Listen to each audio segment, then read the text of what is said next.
Bom dia, seja bem-vindo ao programa Ciência em Movimento. Hoje, no destaque, a gente vai falar sobre o livro O Marco Legal, Ciência, Tecnologia e Inovação no Brasil, um dos autores, o Bruno Monteiro Portela. Eu sou Márcio Campos, seja bem-vindo ao programa Ciência em Movimento, seja bem-vindo à TV Petrópolis. Fique com a gente volta já.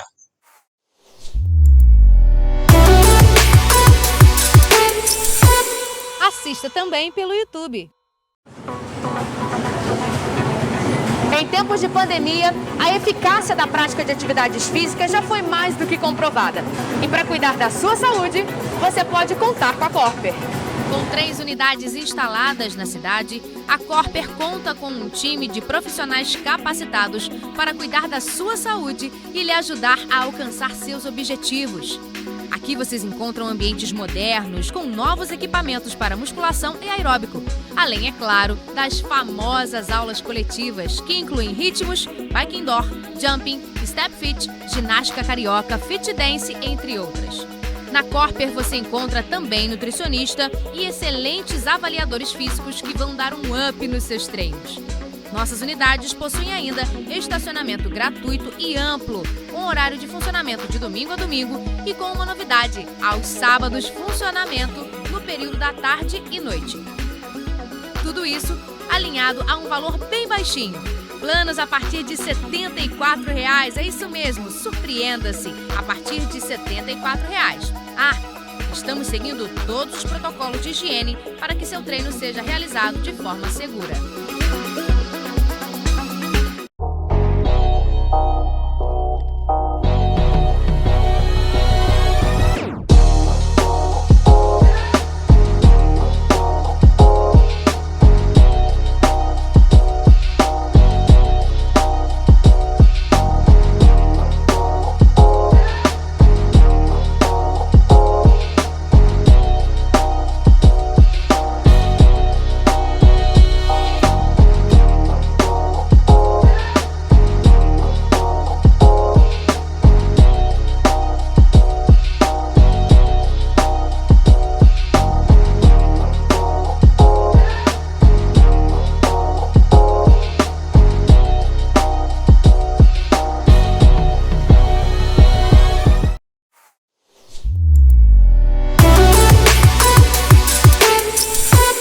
Assista também pelo YouTube.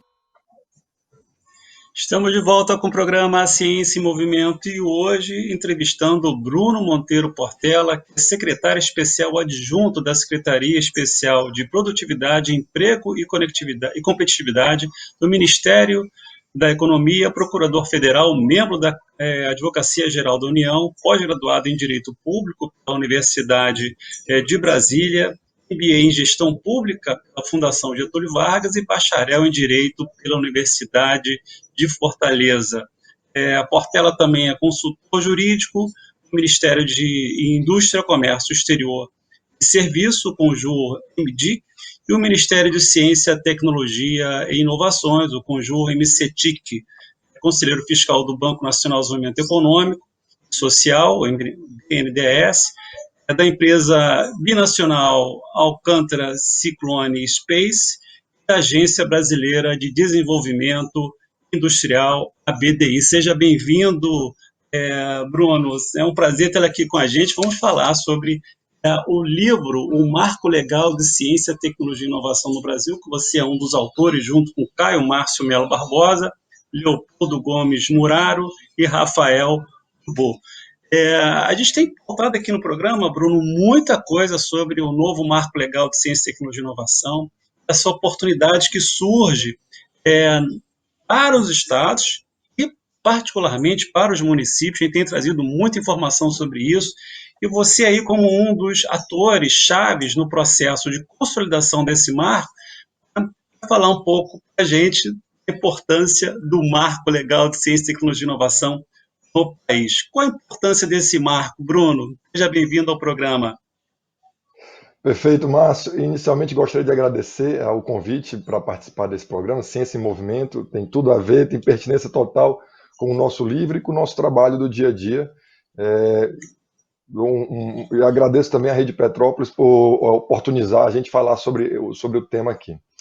Para falar do marco legal de ciência, tecnologia e inovação, Márcio, a gente está no momento mais adequado, porque realmente o mundo clama pela ciência, né? É um momento muito importante para a ciência realmente dar os resultados que nelas são acreditados.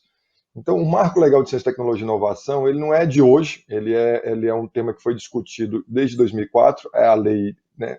O que seria o marco legal de ciência, tecnologia e inovação, para explicar para todos os espectadores? O marco legal de ciência, tecnologia e inovação, ele é a junção da lei 10.973, da emenda constitucional 85 de 2015 e do decreto 9283 de 2018, que é um decreto federal. Então, ele é a junção desses três atos normativos que a gente chama, né, de deu o nome de Marco Legal de Ciência, Tecnologia e Inovação. Por quê?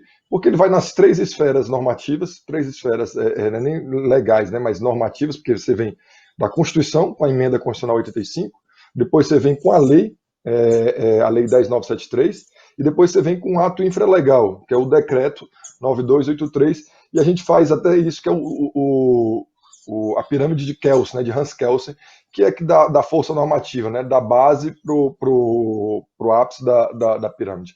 Então, o que o marco visa? Visa dar segurança jurídica na aplicação dele, que ele nunca teve essa segurança jurídica desde a sua criação, desde da primeira legislação que falou sobre ciência, tecnologia e inovação no Brasil, que qual é? Seria a 10.973 de 2004.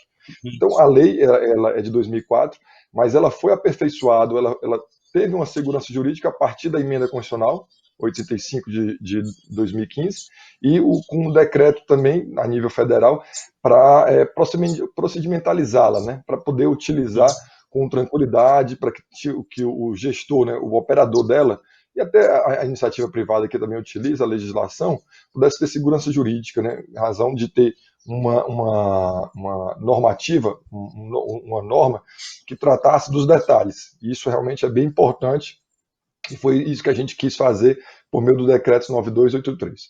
O marco legal, a nova discussão da lei 10.973, ela surgiu lá em 2013, 2012. Eu era o consultor jurídico do MCTI, Ministério da Ciência, Tecnologia e Inovação na época, e o ministro fez esse pedido: Bruno, a gente vai rediscutir agora um código para Nacional de Ciência, Tecnologia e Inovação. A ideia era criar um código. E a gente começou a reunir a legislação, ou seja, ciência, tecnologia e inovação, ela é uma legislação esparsa, estava espalhada, né, pela legislação brasileira, pelo ordenamento jurídico brasileiro como um todo. E o objetivo da gente era reunir isso em um código. E a gente viu aquela dificuldade, né, de reunir temas que tratassem de compras públicas, de contratação de inovação como um todo, de propriedade intelectual, de competências legislativas. Então a gente viu alguma dificuldade nessa construção de um código, até que a gente decidiu, numa conversa muito aberta com os stakeholders, né, as partes interessadas da sociedade civil e do parlamento também. A gente teve um trabalho muito harmonioso com o parlamento, com o Congresso Nacional. Então a gente decidiu modificar apenas a lei de inovação. Então, em 2014, começou então a discussão agora, não, vamos só alterar a lei de inovação, a 10.973, que era de 2004, para transformá-la ela numa lei mais robusta e mais segura. Mas o parlamento foi mais ousado e disse: olha, não vamos só modificar ela, não, vamos dar segurança jurídica através de uma emenda constitucional. Então, eles avançaram na emenda constitucional de forma muito rápida, ou seja, mostrou naquele momento a importância da ciência para o parlamento brasileiro, e eles avançaram em um ano numa emenda constitucional, que é a 85. Aí, a partir da emenda, a gente conseguiu modificar a lei de inovação, que era de 2004, de uma forma mais robusta. Então, a gente colocou ali não só a modificação da lei de inovação, mas modificamos, Márcio, mais 8 leis esparsas que estavam tratando de tema correlato. Então, a gente fez também a modificação da lei de licitações, da lei do estrangeiro, da lei de importação de bens, a parte de imposto de importação. Então, a gente modificou uma série de leis, a lei das fundações de apoio. A gente foi modificando e tornou a lei de inovação mais robusta e mais adequada com o tempo, né? Vamos pensar assim, a lei de inovação de 2004, quando ela foi editada, o mundo era um. Quando ela foi modificada em 2016, era outro. Eu explico isso com muita tranquilidade. Em 2004, quem era que liderava o ranking do setor produtivo mundial? Era principalmente, eminentemente, as empresas de energia, o setor energético. Em 2016, quem é que lidera? O setor tecnológico, né, de base tecnológica. Facebook, Google e por aí vai. Então, assim, a gente tinha realmente que modificar essa lei porque a gente estava já em outro mundo, e o próprio setor produtivo já dizia isso, né, pela liderança empresarial mundial, que mudou da base energética para a base realmente tecnológica. Então, a lei precisava ser modificada. Então, nós modificamos, né, o marco legal e mais 8 leis que tratavam disso para trazer essa segurança jurídica para os órgãos de controle, até ter realmente uma base para auditar e para o gestor ter segurança jurídica para fazer. E essa modificação, Márcio, mostrou a sua importância, essa alteração, né, mostrou a sua importância agora exatamente na pandemia. Porque tem um instrumento aí que é importante citar, que a gente já conversou bastante sobre isso, que é a encomenda tecnológica. Eu tive a oportunidade de trabalhar na contratação agora da Oxford, AstraZeneca, da vacina, e a gente permitiu, por meio dessa alteração, dar segurança jurídica para a União, para o governo federal fazer, na minha visão, o contrato mais importante de inovação da história do Brasil.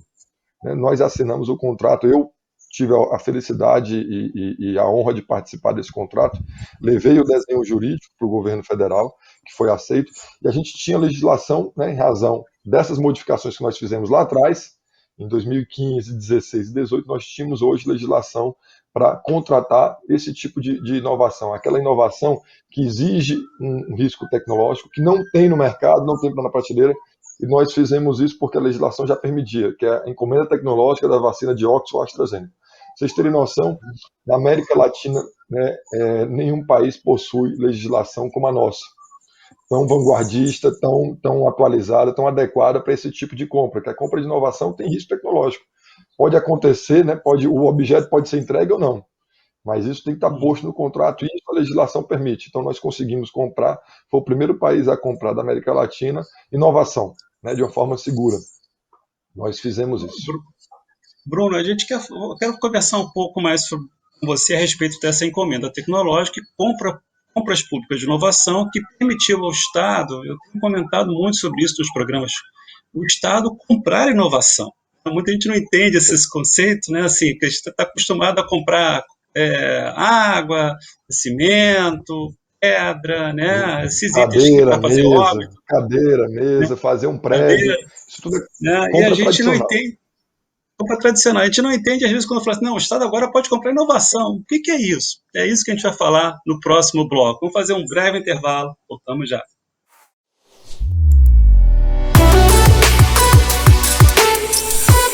Assista também pelo YouTube. Em tempos de pandemia, a eficácia da prática de atividades físicas já foi mais do que comprovada. E para cuidar da sua saúde, você pode contar com a Corper. Com 3 unidades instaladas na cidade, a Corper conta com um time de profissionais capacitados para cuidar da sua saúde e lhe ajudar a alcançar seus objetivos. Aqui vocês encontram ambientes modernos, com novos equipamentos para musculação e aeróbico.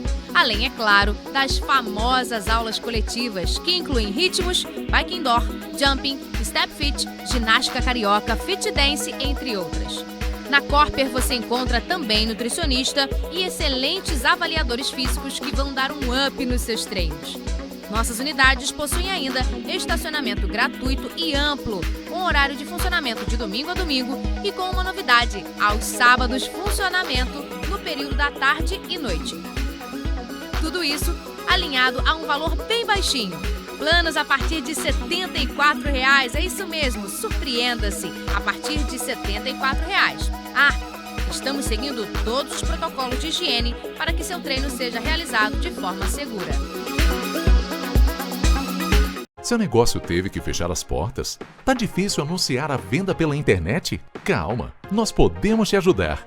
Invista na divulgação dos seus produtos. Nossa equipe é especializada em fotos para a internet. Alavanque suas vendas no iFood, na Uber Eats, no Instagram, no Facebook e outras redes sociais. Com a Érica Massi Fotografia, fica mais difícil resistir ao seu serviço de delivery. Fale com a gente. A Érica Massi Fotografia tem pacotes promocionais para você.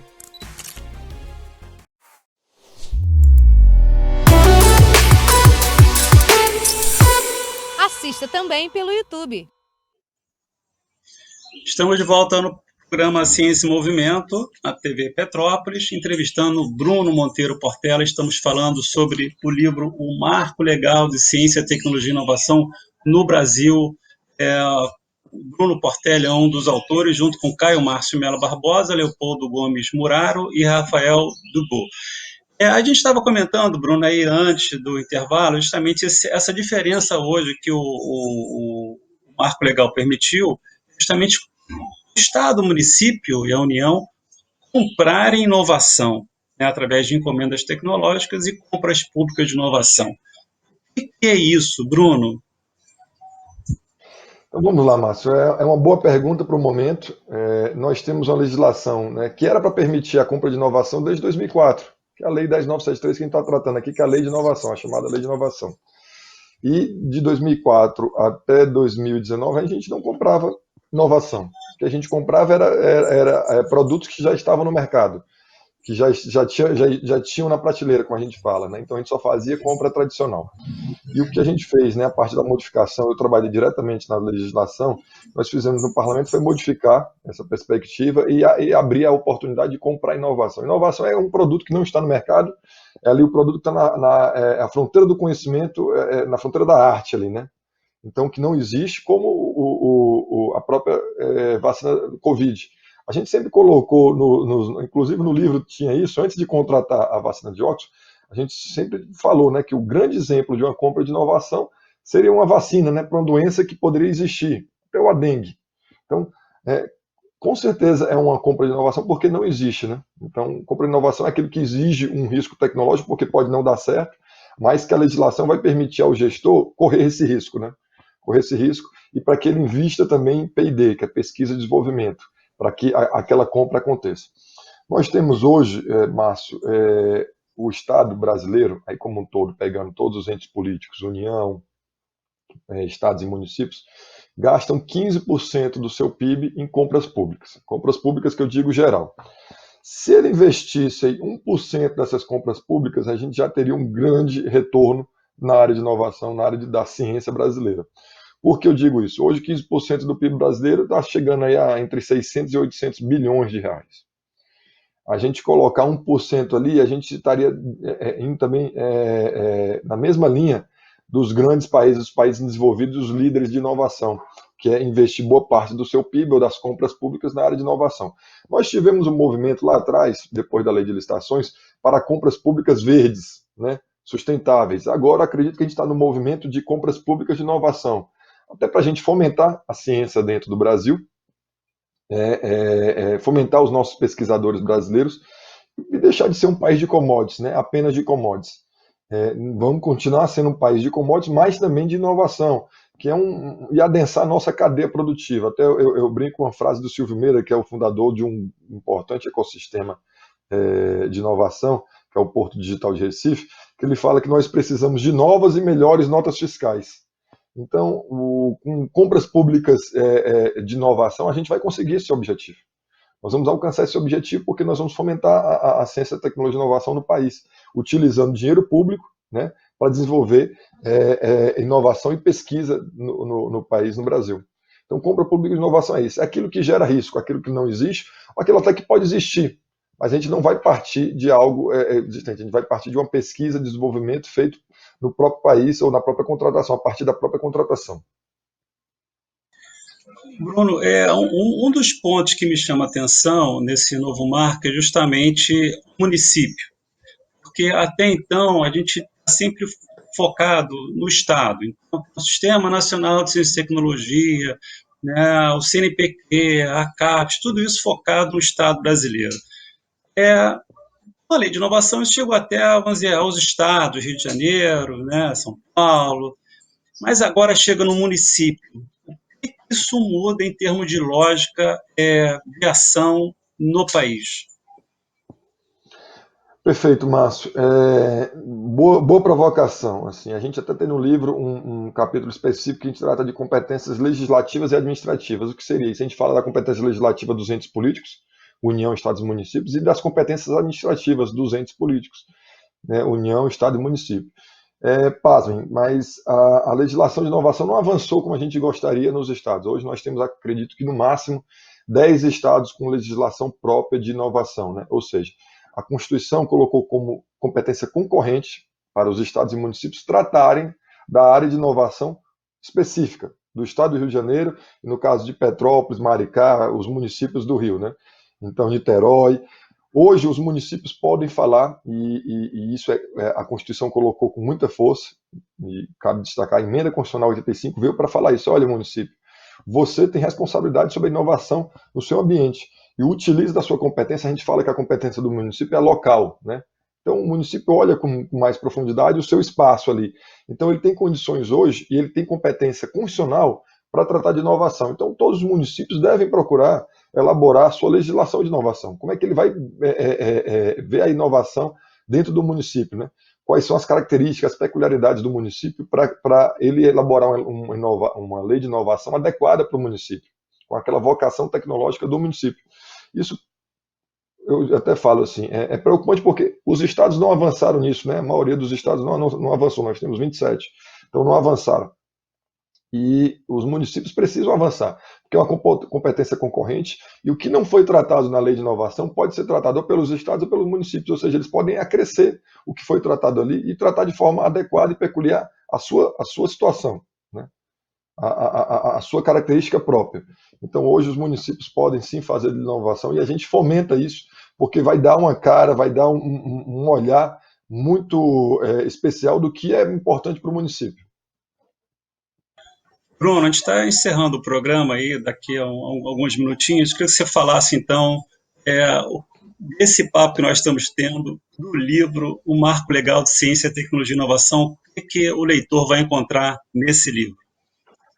Perfeito. Márcio, nós tentamos dividir o livro, fazer de forma mais operacional possível, a partir da leitura do livro, conseguir trabalhar com a própria legislação. Então, nós falamos um pouco do cenário local, nacional e internacional, das competências legislativas e administrativas, dos conceitos legais que a lei traz, que é importante, da política de inovação das ECTs, outro tema bom, ambientes promotores de inovação. O município tem que criar o seu ambiente promotor de inovação, os instrumentos jurídicos de parceria, ou seja, quais são os contratos, né, para fazer compras públicas, Márcio, como a gente estava falando aqui, que podem ser utilizados, da prestação de contas desses contratos, das alterações orçamentárias, da subvenção econômica, que é um instrumento importante para fomentar a inovação, que a gente chama de grants lá fora do Brasil, do bônus tecnológico, que é um instrumento que nós trouxemos da Inglaterra, do Reino Unido, que faz um match entre a pequena empresa e as empresas pesquisadoras e as grandes empresas. Falamos da participação minoritária do Estado no capital das empresas e de compras públicas como um todo. O livro ele é bem robusto, acredito que é o livro que tem uma maior densidade, e a gente, os autores trabalharam diretamente na legislação e trabalham dentro do governo federal com o tema. Eu, Bruno Monteiro Portela, Caio Barbosa, Leopoldo Muraro e Rafael Dubê, né? Todos trabalhamos no Ministério da Ciência, Tecnologia e Inovação ou no Ministério da Economia, tratando do tema, tratando com o tema no âmbito nacional. O livro ele traz esse enfoque, mas também nós temos tem um curso também na Academia Finatec, com aulas gravadas de 20 horas, que também pode ajudar nessa compreensão do livro. E nós temos um curso também pela Inovis, que é uma empresa de capacitação que vai realmente trazer um olhar mais profundo, não só macro, mas mais profundo também de como utilizar o marco da melhor forma possível. O objetivo é capacitar. A gente entende que se a gente capacitar os operadores, né, de gestão de inovação, a gente consegue fazer compras públicas de inovação de uma forma mais adequada. E isso é importante a nível até de órgãos de controle. Então, os gestores têm um certo receio de fazer contratação de inovação. O livro e os cursos que eu citei aqui ajudam nessa contextualização. Bruno, obrigado pela sua entrevista aí. Assim, a gente tem debatido muito essa questão da inovação no programa, aliás, é o nosso DNA aqui no programa, né? Parabéns pelo seu trabalho, pelo do Caio Barbosa, pelo Leopoldo Muraro, do Rafael Dubô e todos os outros companheiros aí do Ministério e de outros estados também que estiveram envolvidos nessa temática da nova Lei de Inovação, do novo Marco Legal de Ciência, Tecnologia e Inovação.